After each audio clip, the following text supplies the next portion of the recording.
No, just your fun side. Welcome. It's not necessarily dark. Yes. Baruch atah Adonai Eloheinu melech haolam asher kitshanu b'mitzvotav v'tzivanu la'asok b'divrei Torah. Here, yep, that looks good. Well, I thought before I actually started the text itself, I would show you something that I was able to come across, which I thought was helpful because we were talking about measurements, right? Liquid measures and dry measures. And here they are mentioned. So liquid measures a core, large amount, and a bat, and tells you actually the equivalent, modern measures, right? A hin, and whether in liters or gallons, and then a log. So this would be a log, this would be a hin, this would be a bath, and this would be a core. So it tells you, but the measurements aren't that easy to remember, right? That there are 12 logs to a hin and 6 hins to a bath and 60 hins to a core. And then here are the dry measures, a chomer, and in some cases, right, an ephah. We hear this, right? A se'ah, an omer, a kav, and I have something in the middle of my, yes. Oh, a quart. Well, okay. I don't think that's a modern measure, period, but you'd think, right? It's just there for to give you a sense, right. So even trying to remember these measurements, right? Even the names of the measurements and how one is bigger than the other, et cetera, isn't so easy. You have to intentionally do that. So at any rate, I thought that might be helpful. And here we are.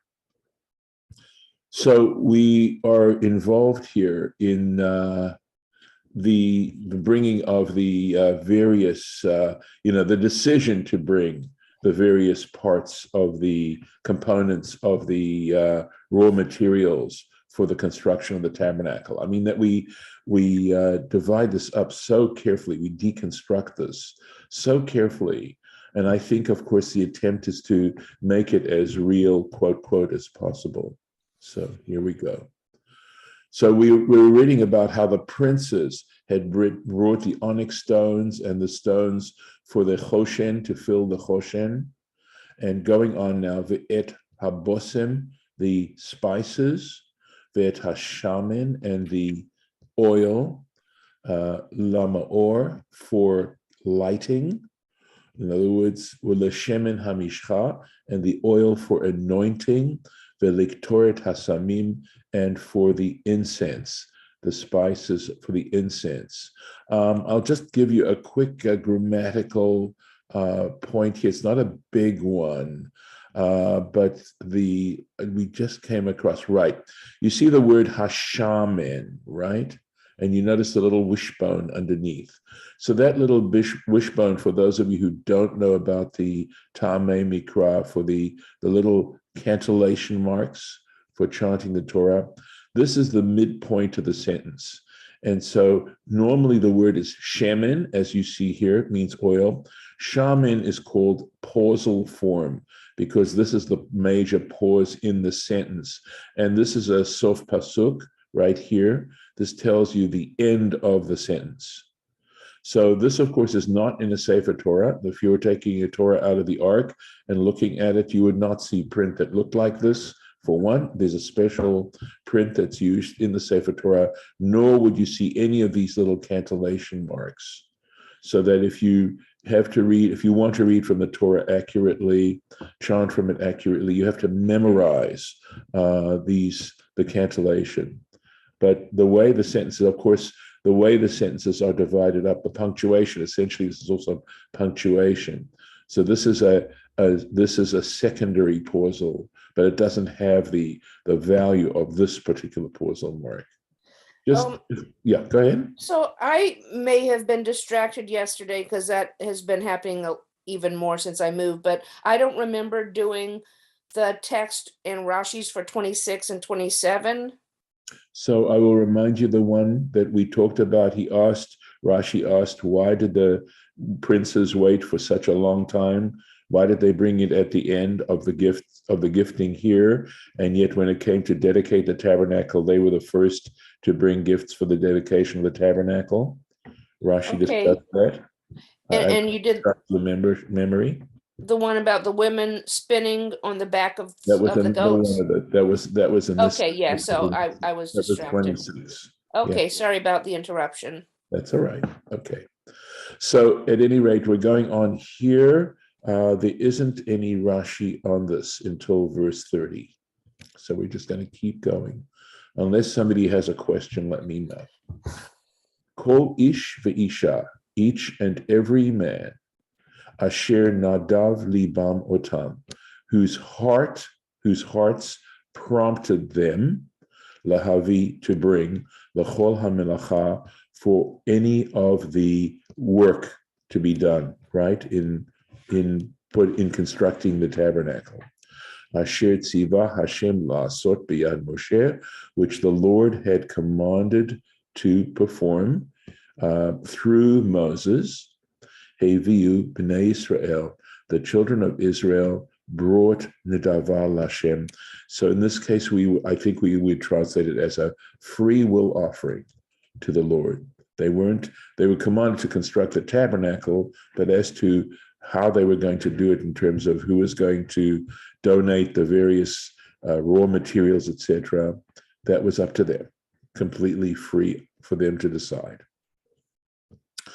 Next, Vayomer Moshe el bnei Israel, Moses said to the children of Israel, Ra'u, see, kara Hashem b'shem b'shem, the Lord has called by name. In other words, he's specified Betzalel ben Uri, son of Uri, ben Hur, the son of Hur, the Matei Yehuda, for the tribe of Judah, from the tribe of Judah.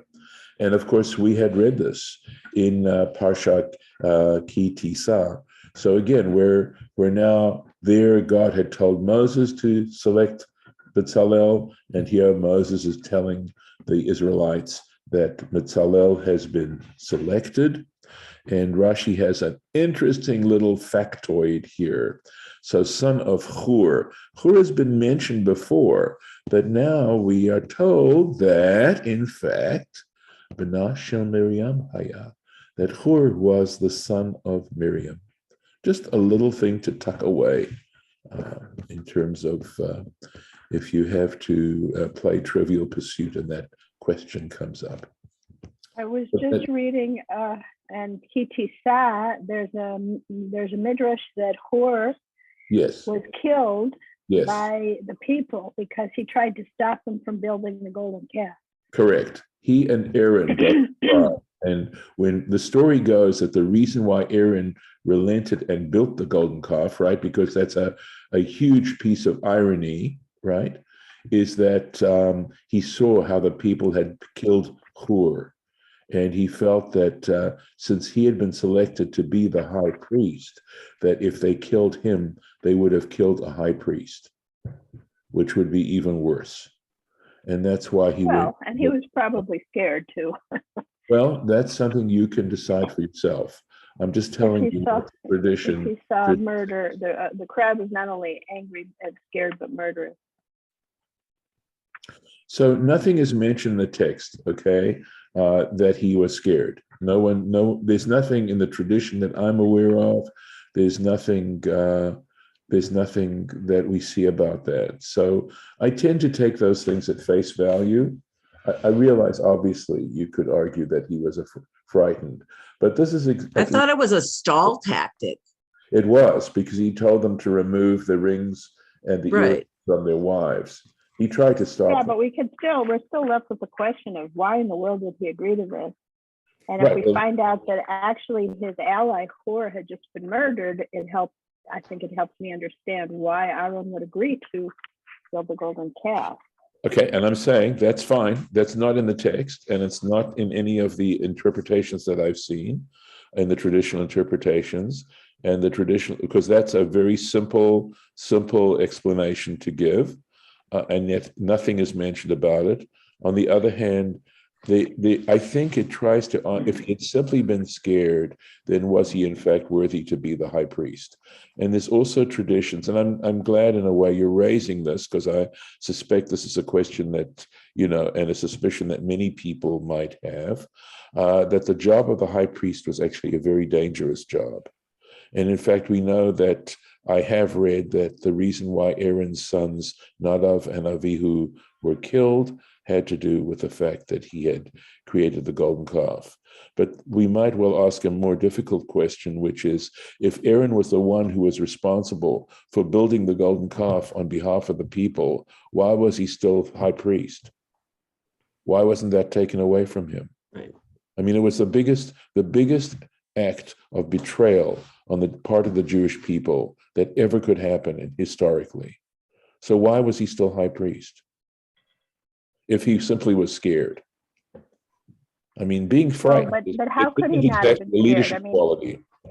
I think we have to start from the assumption that he was human. That's fine, but I don't know that we necessarily need to project.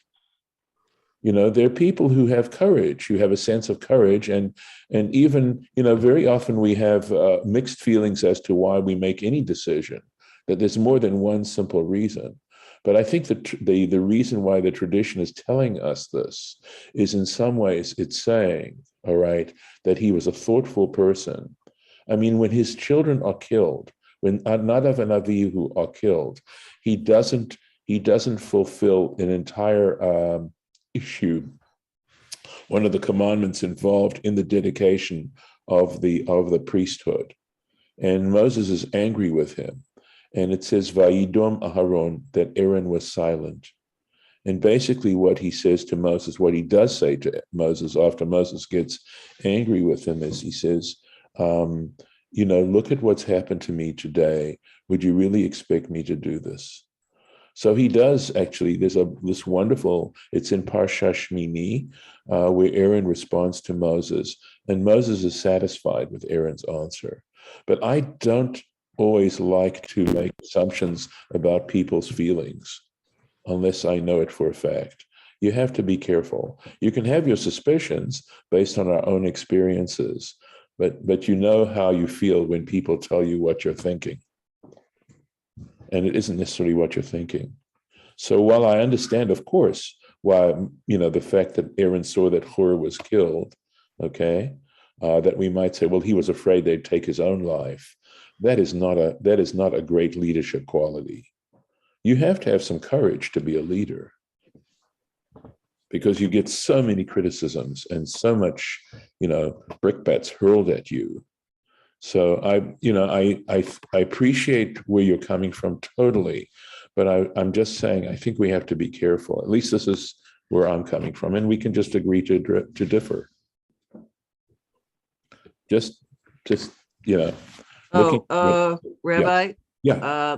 And this is one of my pet peeves. Factoid really means it's not true.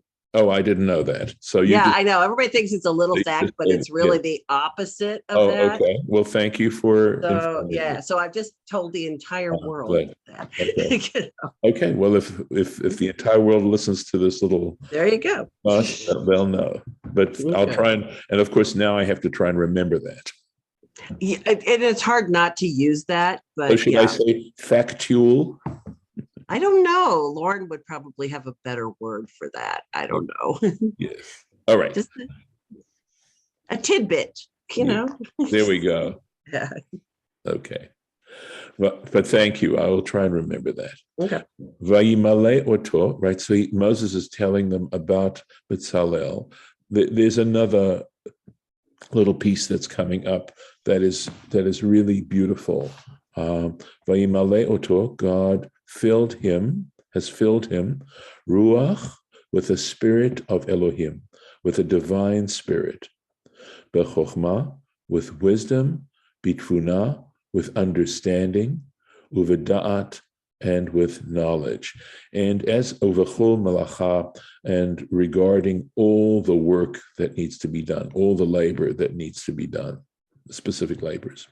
I thought this was interesting, that in some ways this is in reverse order, right? Because I think of knowledge as being an awareness of the facts, right, of the data. Understanding being the ability to process the data, and wisdom being the sum total of the process of a combination of knowledge and understanding and experience. And this is what you sort of wind up with, that this is so it's interesting that he starts off with wisdom, and then he breaks it up into understanding, and then finally with knowledge. Just an interesting, I thought. I think there is no more Rashi until 34. V'lachshov machshavot, to consider thoughts, right? To think thoughts, literally, right? To contemplate. La'asot, to fabricate. Bezahav, using gold, uvachesev, and silver, uvanachoshet, which is either copper or bronze or something like that. One thing we know is that it's a less precious metal than kesef. Uvacharoshet even, and to carve or to engrave stone, lemalot, in order to set for settings, I suppose we'd say. Uvacharoshet eitz, and carving wood, laasot, in order to fabricate, bechol melechet machashavet, to actually perform all the work of thought. In other words, I believe what he's saying is here, it's one thing to design, but it's also to fabricate the design is what he's saying here, what the text is saying. That he knows not only to think of the design, but how to actually bring the design to fruition. So this is some good stuff here in terms of how the language tries to describe the creative process. Ulahorot, lovely, and to instruct, right? And you can see here that the word Torah actually is related to lahorot. And so one way to translate the word Torah is instruction, capital I, and which gives you a sense of the purpose of the Torah, that God has given the Jewish people the Torah in order to instruct them as to how to live. And from that, you can also, I think, infer that the purpose of living is to learn. We're here to learn. Natan belibo, he put in his heart the ability to instruct. Interesting, right? Because we know that teaching, and many of you are teachers, right? That teaching isn't simply a matter of delivering information. There is so much more to it than just simply transferring information. And in a sense, I think that's the Natan Belibo part of this, that he gave him a character, that Bezalel had the kind of character where he could give instructions with clarity and in a way that people could understand and do it. Who? He, that is Bezalel. And here we go. For Oholiav ben Achisamach, Oholiav, the son of Achisamach, Lematei Dan, from the tribe of Dan. And Rashi, from tradition, points out something, I think, very charming and cool about this, that we all know about Bezalel, but we're not so aware of how much he was assisted by Oholiav, that Oholiav was, in a sense, the second in command, and that he is mentioned by name. And I'm going to let Rashi say what he's going to say. But Oholiav, okay? So he says, Oholiav mishevet Dan, right? We're told he's from the tribe of Dan. Min ha-Yerudin shebeshvatim. So the tribe of Dan had one of the lowest status amongst the tribes, right? We know how the tribe of Judah and the tribe of Ephraim were preeminent tribes. But there were, so there was a sort of a pecking order in these tribes, and Dan was one of the least in this level of pecking order, perhaps the least. Mibnei ha-shvachot, they were descendants of the concubines, right? The Hishavahu hamakom, and the Holy One made him his equal, the Vatzalel, to Bezalel. So Hebrew likes to put in extra pronouns here. So essentially, you just simply would translate this as English as, and Scripture or God made him Bezalel's equal. It's a little bit more. L'melechet hamishkan, when it came to the creation, the work of the tabernacle. Vahu mi gedolei hashvatim, and of course Bezalel was from one of the greatest, one of the most preeminent tribes. L'kayem ma shenamar, and this is in fact to establish what is written in the book of Job, chapter 34. Velo nikar, and I'm going to guess that this is Shua, okay, lifnei dal.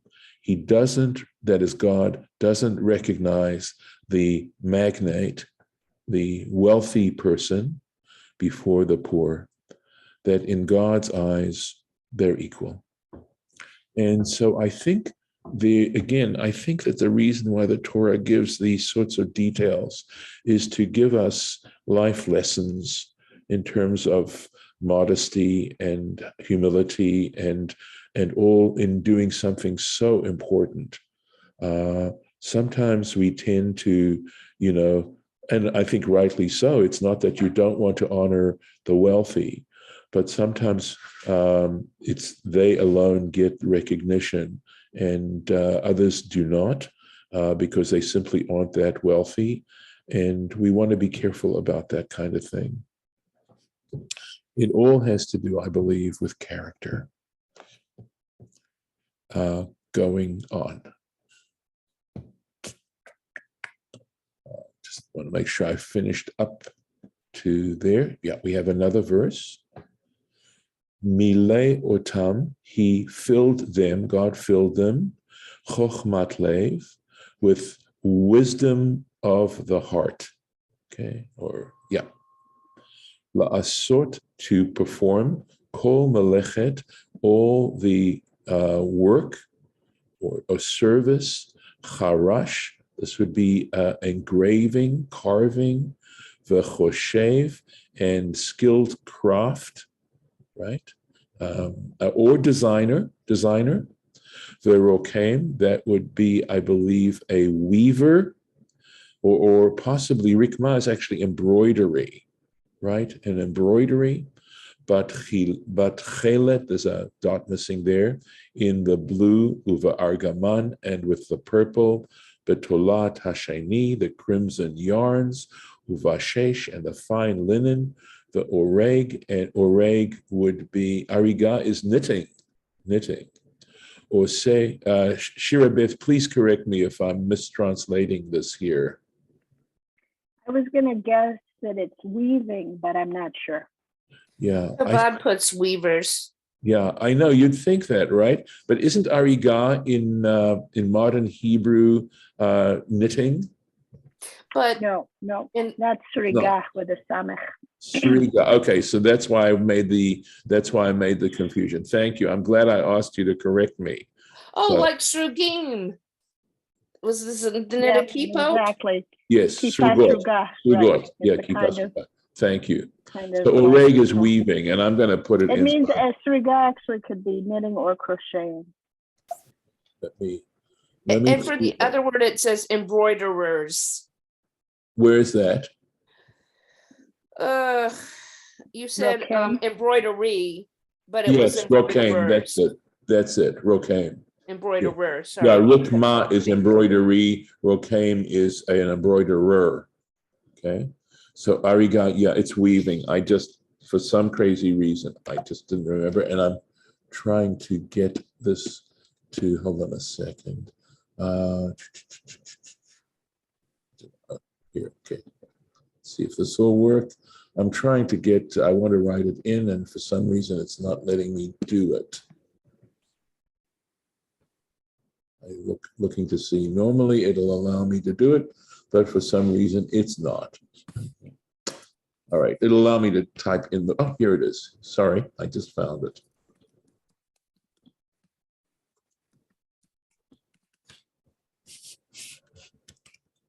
Does Bob say weaving?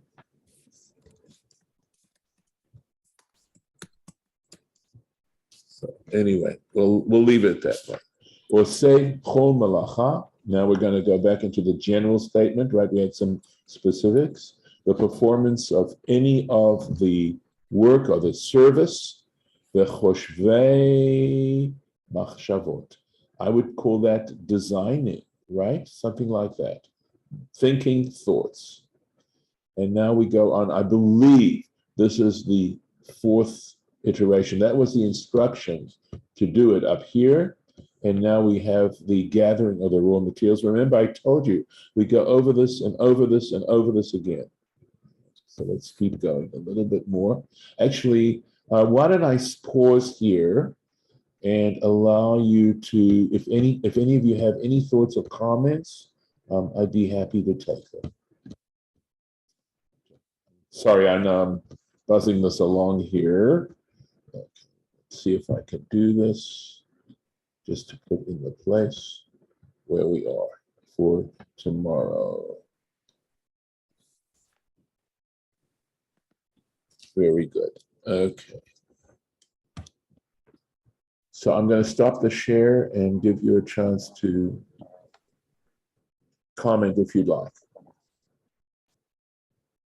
I was wondering, Rabbi, where they got all that material when they were slaves. Did they get it from the Egyptians, the gold and the silver and the crimson and so forth and so on? We are told essentially that the Egyptians were in such a hurry to get them out of Egypt that they basically loaded them up. They basically, I'm not even sure if there's a verse that in a sense essentially says they despoiled the Egyptians. So they schlepped all of this along. And wow. What, and the acacia wood, they got that from the Egyptians too. So yes, I think we would have to say that they somehow were able taking all of this stuff along with them, and they left. You never know what you're going to need. That's right. Yeah. And where did they get the along with the toothbrushes and right, the all important toothbrush? Yes. Go ahead. I'm sorry, Harlan. You were going to. They told me about. I think in the Torah, there's something about worms that these worms have certain dyes in them to dye the cloths to make them crimson and gold and purple and scarlet. Blue. I think it's the scarlet tolat shani. Okay, so the only thing I'm aware of is, and this isn't in the Torah, is the chilazon, right? That sounds like, I believe it's Tyrian purple. That's the color of the tzitzit. But as to other, I could be just mistaken, and my memory, of course, can always be faulty. But I don't believe it tells you, where they got the colors. At least in the Torah, it doesn't tell you. Now, of course, it says tolat shani, and that they talk about that as, crimson. And tolat does mean a worm in other contexts. So it could be that the red color came from a worm, or, I was tempted to translate tolat as silk, because that also comes from a silkworm. And I suspect there is that a little larva thing that red color still comes from. The word begins with the C. It's kind of more of a bug than is it pronounced cochineal? Yeah, I think that's what it is. And it's more of a bug than a worm, but it's maybe worm shaped because it's kind of a larva. Any of you ever killed a spider mite? Yeah.